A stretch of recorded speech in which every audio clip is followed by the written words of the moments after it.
예, 서양 미술사라는 책 제목에서도 알 수 있듯이 2500년 동안의 서양 미술사를 개발하면서 각 시대별로 꼭 알아야 할 미술 교양을 친절한 언어로 콕콕 찍어서 소개해주고 있습니다. 특히 전체적인 맥락을 크게 짚으면서도 디테일한 측면에서도 작품 해설이나 작가 해석에 소소한 재미를 안겨준다는 점에서 굉장히 영화로 치자면 오락성과 작품성을 겸비한 서양 미술사 개론사라고 소개하고 싶습니다.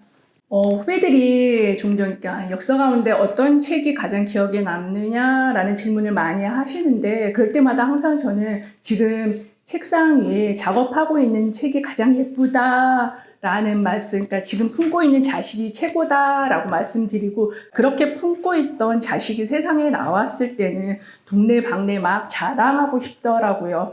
그런 의미에서 이 책은 저의 역사 가운데 가장 최신작이고요.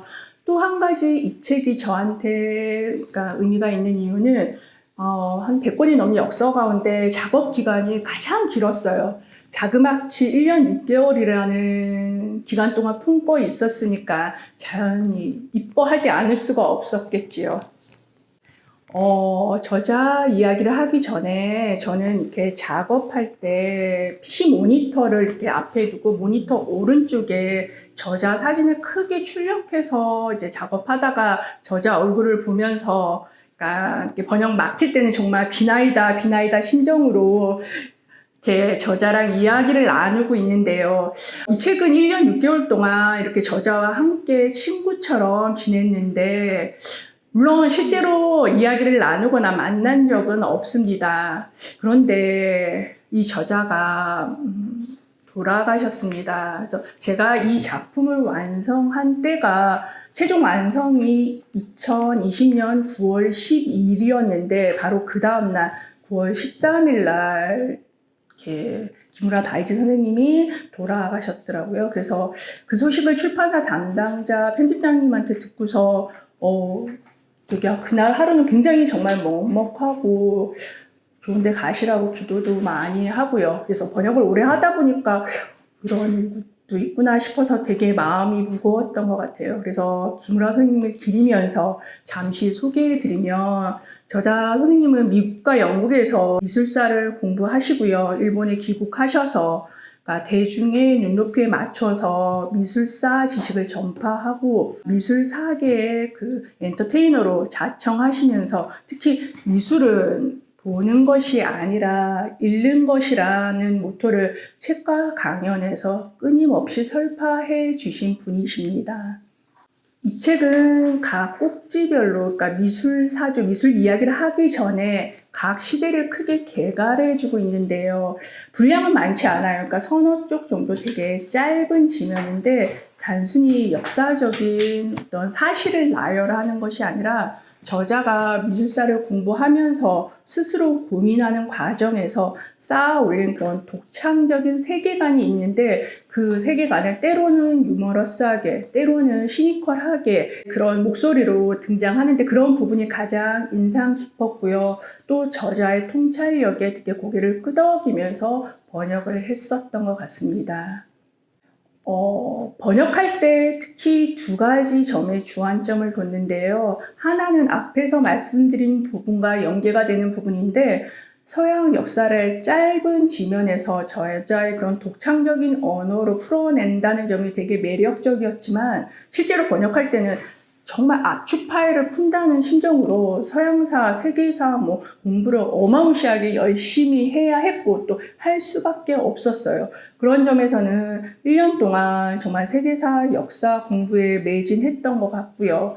두 번째 주안점을 두었던 부분은 디테일한 부분에서 정확성인데 작품명, 작가명, 그런 작품 제작 연도 등이 한국에 출간된 관련 서적을 봐도 되게 정리가 잘 안 되어 있어요. 그래서 그런 들쭉날쭉한 부분들을 번역가인 제가 하나의 기준을 세워서 통일성을 갖고 작업하려고 했습니다. 그러기 위해서 엄청나게 검색을 하고 또 검색한 정보를 판별해서 나름 기준을 세우는 점에도 신경을 많이 썼습니다. 그런 과정에서 인터넷 백과사전에 실린 오류도 정정해달라고 당당하게 요구도 했던 그런 일도 있었고요. 먼저 아주 날 것으로 말씀드린다면, 그러니까 인터넷이나 신문이나 이렇게 길거리에서 아는 작품을 만났을 때, 저건 페르메이르의 진주 귀걸이를 한 소녀다 라고 말할 수 있을 때, 그러니까 잘난 척 할 수 있을 때 되게 기분이 좋고요. 그리고 만약 이 작품을 번역하지 않고 가야 했다면 제가 죽기 전까지 그렇게 세계사, 역사, 서양사 공부를 열심히 했을까? 그러니까 역사의 재미를 알 수 있었을까라고 자문자답을 했을 때 역시 그러니까 이 한 권의 책이 저를 많이 성장시키고 성숙시켰구나. 그러니까 그런 점에서 스스로 굉장히 만족하고 또 보람을 느낍니다. 그런 의미에서 번역가라는 직업이 참 매력적이라고 다시 한번 자랑할 수 있겠네요.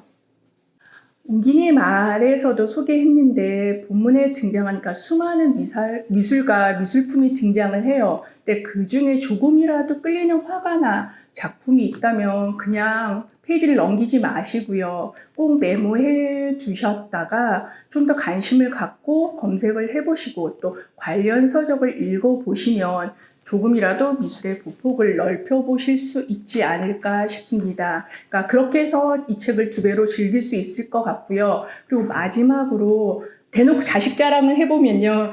이 책은 서양 미술사를 알고 싶을 때 너무 가볍지도, 그러니까 너무 무겁지도 않은 딱 적당한 적절한 책입니다.